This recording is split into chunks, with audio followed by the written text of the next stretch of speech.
Hi everyone, I welcome you all to our channel. तो आज हम एक न्यू इनिशिएटिव शुरू करते हैं क्लास 6 की एनसीईआरटी के साथ। तो हम इसका जो पहला चैप्टर है आवर पास्ट का, ठीक है, हमारे अतीत, वो हम आज डिस्कस करेंगे। उससे पहले मैं आपको ब्रीफ इंट्रोडक्शन दे देती हूँ हिस्ट्री का, ताकि मतलब बहुत सारे लोगों को ये हिस्ट्री बहुत नीरस सी लगती है, मोनोटोनस, तो उनको पता नहीं चलता कि वो ऐसे ही जो वर्ड है, टर्मिनोलॉजी है या फिर क्रोनोलॉजी है, टाइमलाइन है ना, डेट्स वगैरह, इन सब में वो कंफ्यूज होते रहते हैं। तो मैं मतलब थोड़ा सा ये बता देती हूँ कि जैसे जो अगर हम हिस्ट्री की बात करें तो उसे 3 पार्ट में हम डिवाइड करते हैं, ठीक है।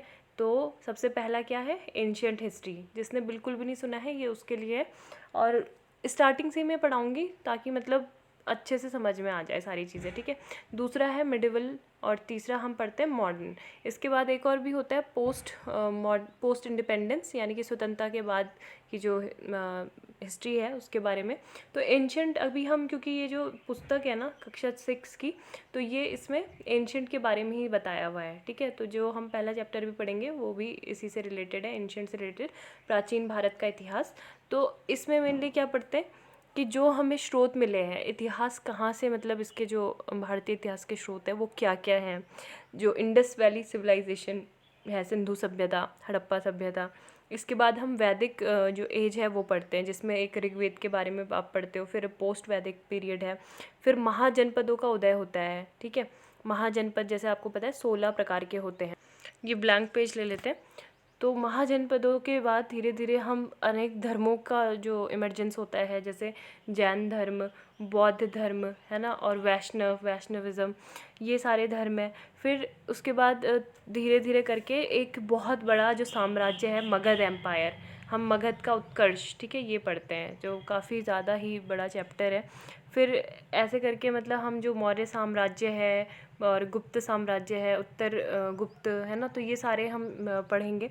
इसके अलावा जो दूसरी है मध्यकालीन भारत, तो मध्यकालीन भारत में हम क्या पढ़ते हैं, जो भारत में सबसे पहले जो इन्वेजन हुए, ठीक है, अरबों के आक्रमण हुए जैसे, ठीक है। तो अरबों के आक्रमण के साथ जैसे आप पढ़ोगे वो महमूद गजनबी, है ना, महमूद गजनबी, मोहम्मद गौरी।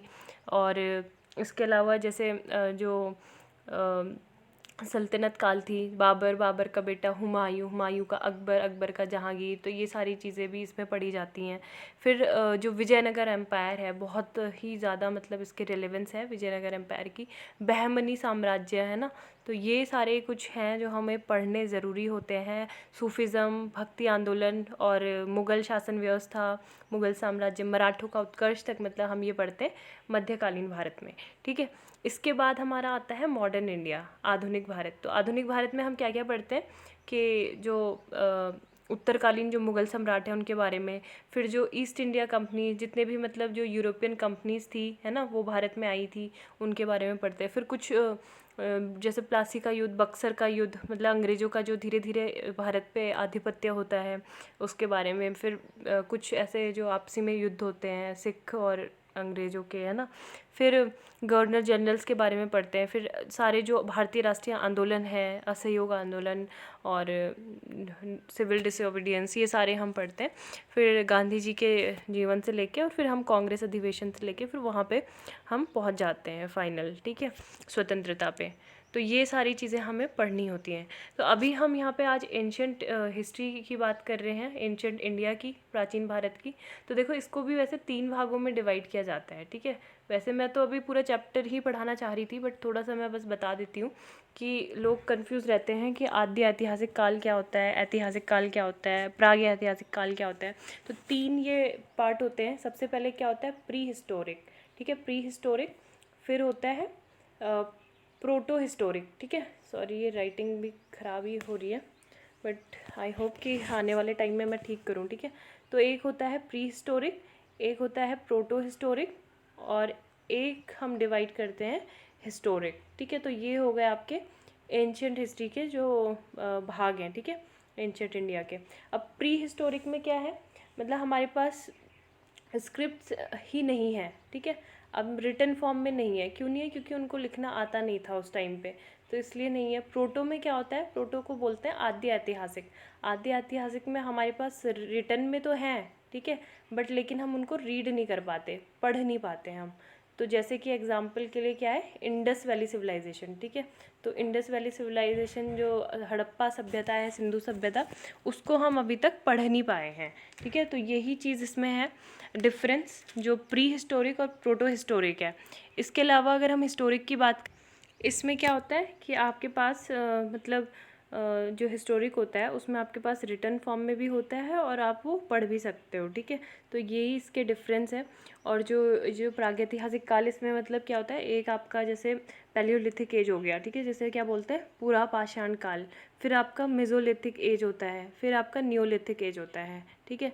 तो पूरा पाषाण काल जो है पैलियोलिथिक एज को, जैसे इसमें भी 3 तरह के होते हैं, निम्न पुरा पाषाण काल, मध्य पुरा पाषाण और उच्च पुरा पाषाण काल। मतलब इतना डिटेल में तो खैर जाने की इतना ज़रूरत नहीं है अभी, बट स्टिल थोड़ा सा मैं बता ही देती हूँ कि मतलब इसको आइस एज भी बोला जाता है। इस टाइम पे मतलब क्या था, जो इसके जो मध्य पुरा पाषाण काल वाला था ना, तो इस टाइम पे जैसे काफ़ी सारे जो स्टोन्स हैं उनका पता चला था, ठीक है। अग्नि का जो प्रयोग था वो यहाँ पे हो गया था, ठीक है। और जो इससे पहले वाला था, यहाँ पे इनको आग के बारे में पता तो था, लेकिन यूज़ कैसे करना है ये सब नहीं पता था। तो इसमें मतलब यही सब होता है, ज़्यादा कुछ इसमें घूमने फिरने वाली बात नहीं है, अपना दिमाग की क्या है ये, है ना।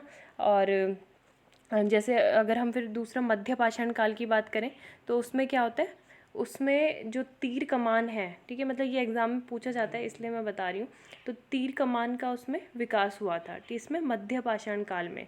और जो मछली है और पक्षी हैं, छोटे जानवर हैं, इसका शिकार हुआ था। और सबसे मेन जो, अगर इसकी इम्पोर्टेंस आपसे पूछे इसमें क्या विशेषता है, तो इसमें क्या बनाए गए थे, औजार बनाने की जो तकनीक थी, मतलब बिल्कुल शार्प जो थे औजार बने हुए थे, ठीक है, बिल्कुल पॉलिश्ड। तो ये इसकी महत्व वो थी विशेषता। और इसको जो बिल्कुल सूक्ष्म जो पत्थर थे, है ना, तो वो भी इसमें मतलब तराश के वो बनाए जाते थे, तो इसीलिए इसको माइक्रोलिथिक्स भी बोला जाता है, माइक्रोलिथिक्स। तो इसमें यही याद रखना है। इसके अलावा जो नवपाषाण काल हुआ था, तो नवपाषाण मतलब नियोलिथिक, तो नियोलिथिक में जो कृषि और पशुपालन की जो शुरुआत है वो यहीं से पूरी तरह से मानी जाती है ऑफिशियली, ठीक है, कृषि और पशुपालन। तो ये दोनों आपको याद रखने हैं, नवपाषाण काल से ये माने जाते हैं। इसके अलावा यहाँ पे मतलब जो ग्राम समुदाय है, ठीक है, उसका भी प्रारंभ हो गया था। मृत भांड जो थे उनका निर्माण हो गया था। तो जब लोग ग्राम समुदाय अगर बनेंगे तो ऑब्वियसली क्या होगा, वो पशुओं को पालना शुरू करेंगे, ठीक है। तो ऐसे ही करके पशु भी पालतू बन गए थे जानवर। तो अगर अब यहाँ पे हम आ जाएं अपने चैप्टर्स पे, तो हर एक चैप्टर हमें कुछ ना कुछ जानकारी देता है, ठीक है। अब अंग्रेज़ी में कंटेंट बहुत ज़्यादा है, तो इसलिए मैं हिंदी में ही पढ़ाती हूँ, और आप अपने रिव्यू दे सकते हो कि आपको किस चीज़ में ज़्यादा पढ़ना है, ठीक है। तो अध्याय 1 देख लेते हैं, क्या, कब, कहाँ और कैसे। तो इससे मतलब इससे हमें क्या पता चलता है कि जैसे सपोज़ कि भारत है, ठीक है, हम बोलते हैं अपनी कंट्री का नाम क्या है, इंडिया। तो उसका नाम इंडिया कैसे पड़ा, ठीक है, किसने रखा, कैसे, कब पड़ा। हम कैसे जान सकते हैं अपने जो पास्ट है उसके बारे में, कैसे, कब, कौन डायनेस्टी आई थी। हम मतलब पास्ट के बारे में जो क्या क्या चीज़ें जान सकते हैं, है ना, क्या क्या है। और हमारे जो डेट्स हैं उनकी क्या सिग्निफिकेंस है। हमारा जो पास्ट है वो एक था या फिर बहुत सारे पास्ट है, मल्टीपल पास्ट है, क्योंकि आपको यहाँ पे दिख रहा होगा ना, जो चैप्टर का नाम है वो क्या है, बहुवचन में, और पास्ट हमारे अतीत, है ना। तो हमारे अतीत है, मतलब एक ही अतीत नहीं था केवल कि मेरा अतीत या हमारा अतीत, हमारे अतीत, है ना, और पास्ट। तो इसीलिए है कि बहुत सारी चीज़ें हमारे ऐसी हुई थी। तो इसलिए हर चैप्टर में मतलब क्या है, हमें कुछ ना कुछ जानकारी मिलेगी। जैसे आरंभिक मानव की खोज में हमें कुछ स्टोरीज़ के बारे में पता चलेगा, और भोजन संग्रह से उत्पादक तक, आरंभिक नगर में इंडस वैली सिविलाइजेशन, ये सारी चीज़ें, महाजनपदा के बारे में पता चलेगा। फिर बुद्धिज़्म और जैनिज़्म के बारे में 8वें चैप्टर में हमें अशोक के बारे में पता चलेगा, युद्धों के बारे में पता चलेगा, खुशहाल गाँव, समृद्ध शहर और व्यापार, राजा, तीर्थयात्री, नए साम्राज्य और राज्य, इमारतें, चित्र, किताबें, ठीक है। तो ये सारी चीज़ें हमने पढ़नी हैं।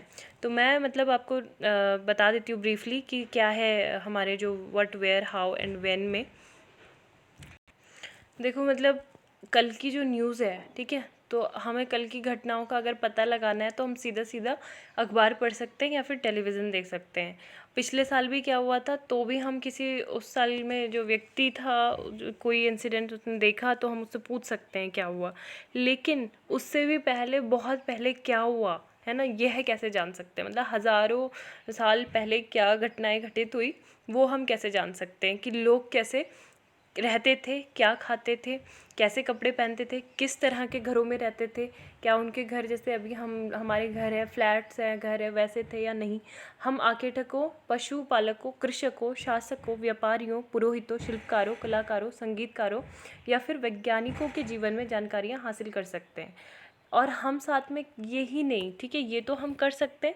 इसके अलावा जो चिल्ड्रंस हैं, तो बच्चों को कौन कौन सी स्टोरी सुनना पसंद थी, क्या क्या वो कहानियाँ सुनते थे, कौन कौन से वो सॉन्ग्स गाते थे, कौन कौन से वो नाटक करते थे, है ना, तो ये देखा करते थे, तो ये सारी भी जानकारियाँ हमें रहती हैं। दूसरी चीज़ है, लोग कहाँ रहते थे, ठीक है, तो लोग कहाँ रहते थे मतलब कि यहाँ पे मतलब ना बहुत सारी जो इम्पोर्टेंट लोकेशन है उसके बारे में जानकारी दी गई है। एक तो आपको यहाँ पे नर्मदा नदी दिख रही होगी। दूसरी जो इम्पोर्टेंट लोकेशन है वो है सुलेमान, ठीक है, सुलेमान। और ये जो रेंज है किरथर, ठीक है, किरथर रेंज जो आजकल जो अफ़गानिस्तान और पाकिस्तान का बॉर्डर है वहाँ पे है, ठीक है, तो यहाँ पे भी कुछ लोग रहते थे। तीसरी जो लोकेशन यहाँ पे बात की गई है गारो पहाड़ियाँ, ठीक है, गारो हिल्स जो हैं वहाँ पे लोग रहा करते थे। चौथी बात किसकी की गई है, विंध्या, ठीक है, विंध्याचल पर्वत है ना, तो वहाँ पे क्या रहते थे। इसके बाद पांचवी लोकेशन सिंधु है, सिंधु व उसकी सहायक नदियाँ, ठीक है, सिंधु और उसकी सहायक नदियों के बारे में बोला गया है। और छठवीं जो लोकेशन है वो बोला गया है गंगा व इसकी सहायक नदियाँ। गंगा की सहायक नदी में आपको पता होनी चाहिए कौन है, सोन, है ना। और ये सब चीज़ें बोली गई है कि उनकी मतलब इन सब लोकेशन से उनका जो रहने का तरीका है, लिविंग हैबिट्स हैं, वो सारी पता चलती हैं।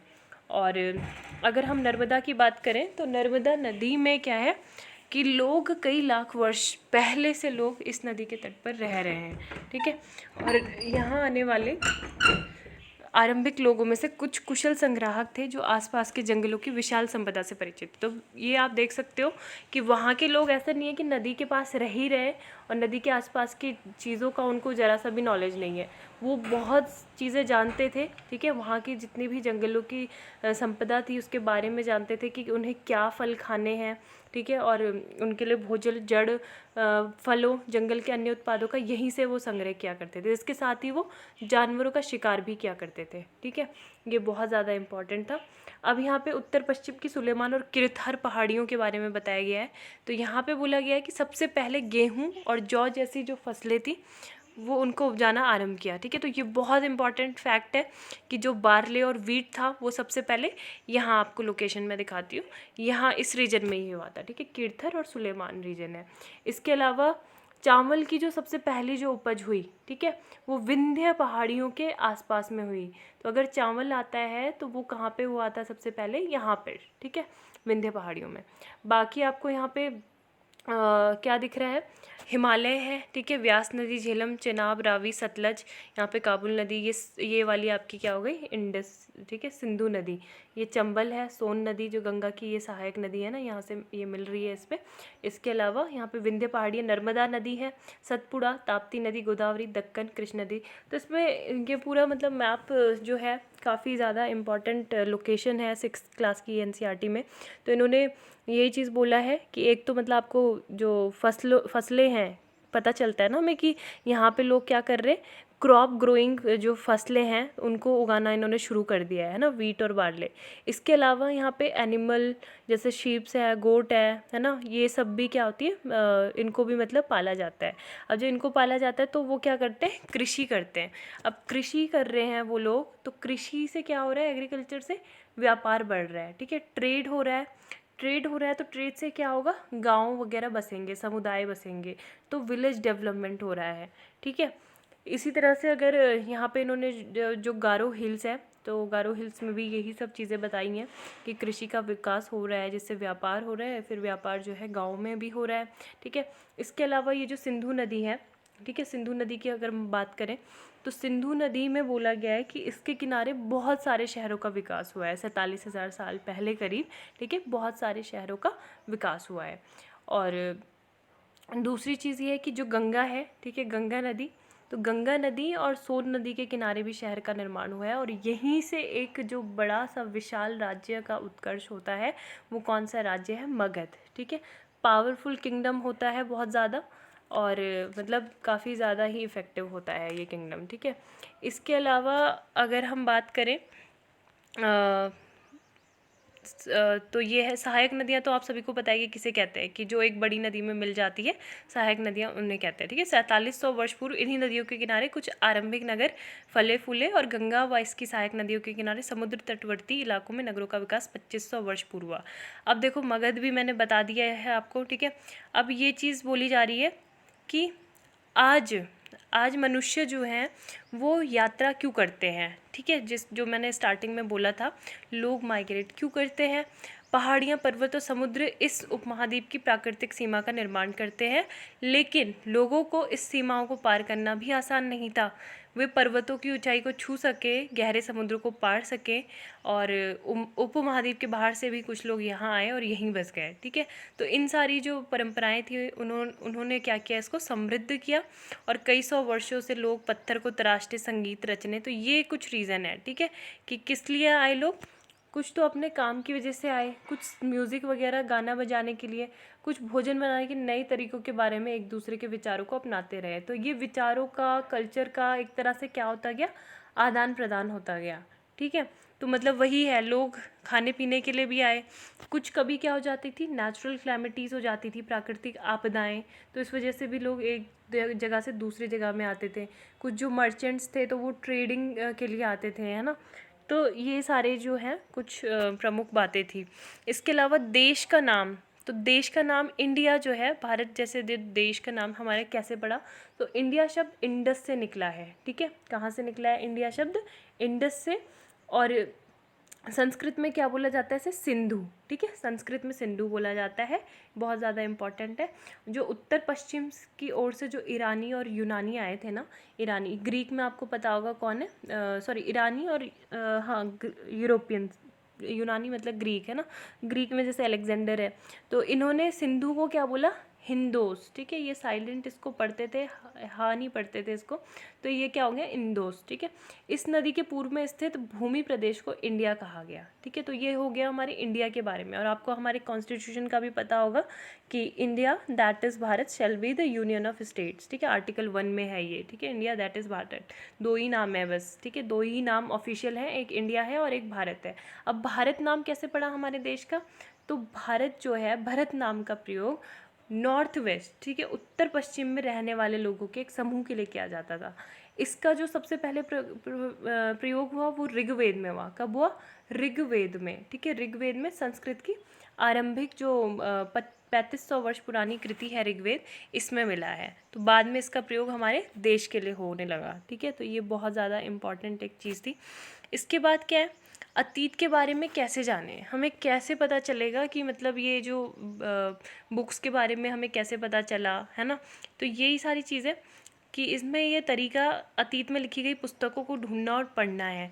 अब सबसे मेन तो यही होता है ना कि आपको किसी चीज़ के बारे में पढ़ना है तो आप उसको कोई बुक खरीद लो, आप उस इवेंट के बारे में अच्छे से आप पढ़ सकते हो, उसको जानकारी मिलेगी। इसके बाद जो ये वाली पुस्तकें थी वो हाथ से लिखे होने के कारण उनको क्या बोलते थे, पांडुलिपि। अब अंग्रेजी में पांडुलिपि के लिए प्रयुक्त होने वाला क्या था, मैन्यूस्क्रिप्ट, ठीक है। मैन्यूस्क्रिप्ट बोला जाता था। और लैटिन भाषा में मैन्यू मतलब क्या होता है, हैंड्स, ठीक है। तो ये बहुत इंपॉर्टेंट है, मैन्यू मतलब हैंड्स होता है, ठीक है। आपने सुना होगा, सॉन्ग्स भी आते हैं, मानो मानो, तो मानो मतलब हाथ होता है, ठीक है, हैंड्स, तो जिसका अर्थ है हाथ से निकला। तो ये पांडुलिपियाँ प्रायः ताड़पत्रों, हिमालय क्षेत्र में उगने वाले भूर्ज नामक पेड़ की छाल से विशेष तरीके से तैयार भोज्य पत्र पर लिखी मिलती है, ठीक है। बहुत ज़्यादा इम्पॉर्टेंट है ये कि मतलब जो पाम लीव्स थे, जो पेड़ की छाल होती है ना, बार्क ऑफ ट्री, यानी इसको बर्च बोलते थे। कहाँ पे मिलते थे, हिमालयन रीजन में, ठीक है, हिमालयन रीजन। तो ये हमें वहाँ से मिले। अब देखो पत्ते पुत्ते हैं तो पत्ते वगैरह क्या हो जाते हैं, कीड़े मकोड़े खा जाते हैं। ऐसे टाइम तक तो मतलब वो लॉन्गर टर्म में नहीं रह सकते ना, तो इसलिए वो हमारे काफ़ी नष्ट भी हो चुके हैं। लेकिन फिर भी कई ऐसी पांडुलिपियाँ आज भी उपलब्ध हैं, और जो पांडुलिपियाँ उपलब्ध हैं वो कहाँ है, हमारे टेम्पल्स में है और विहारों में है, मंदिरों और विहारों में है। अब इसमें क्या क्या बातें की गई है, राजाओं के, ठीक है, धार्मिक और धार्मिक मान्यताओं, व्यवहारों, राजाओं के जीवन, औषधि और विज्ञान आदि सभी प्रकार की चर्चा मिलती है। इसके अलावा हमें महाकाव्य भी मिलते हैं, कविताएं भी मिलती हैं, और नाटक भी मिलते हैं, ठीक है, महाकाव्य, कविताएं और नाटक। अब ये इनकी जो भाषा होगी, भाषा कैसी होगी, 3 प्रकार की भाषा हमें मिलती है। आप देखो समझ सकते हो, बहुत ही इंपॉर्टेंट यहाँ पे पॉइंट्स है। 3 प्रकार की भाषाएं कौन है? सबसे पहली भाषा संस्कृत, ठीक है, दूसरी भाषा प्राकृत और तीसरी भाषा तमिल। हाँ तमिल, ठीक है। तो जो प्राकृत भाषा है उसका प्रयोग आम लोग करते थे, लेकिन जो तमिल और संस्कृत है वो थोड़ा हाई क्लास के लोग करते थे, ठीक है। अब हम अभिलेखों का भी अध्ययन कर सकते हैं।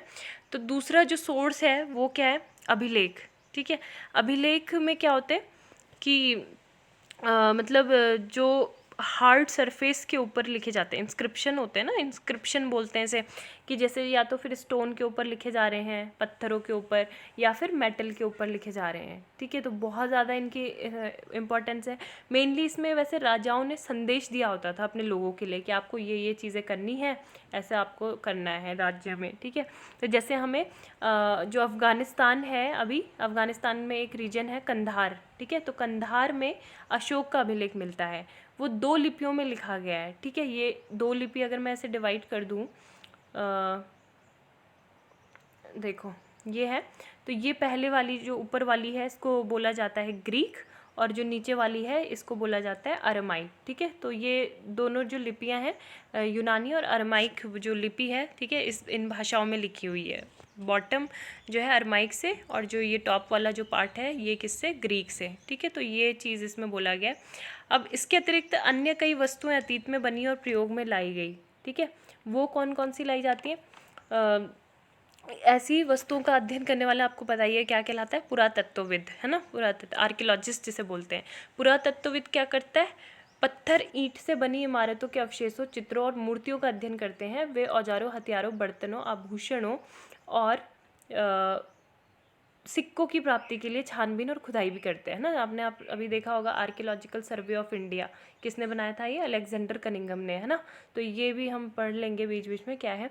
तो ये क्या करते हैं, कुछ वस्तुएं पत्थर, पक्की मिट्टी, कुछ धातु की बनी हो सकती हैं। ऐसे तत्व कठोर, जल्दी नष्ट ना होने वाले होते हैं इसलिए, ठीक है। तो एक तो ये रिसोर्स हो गए हमारे पास।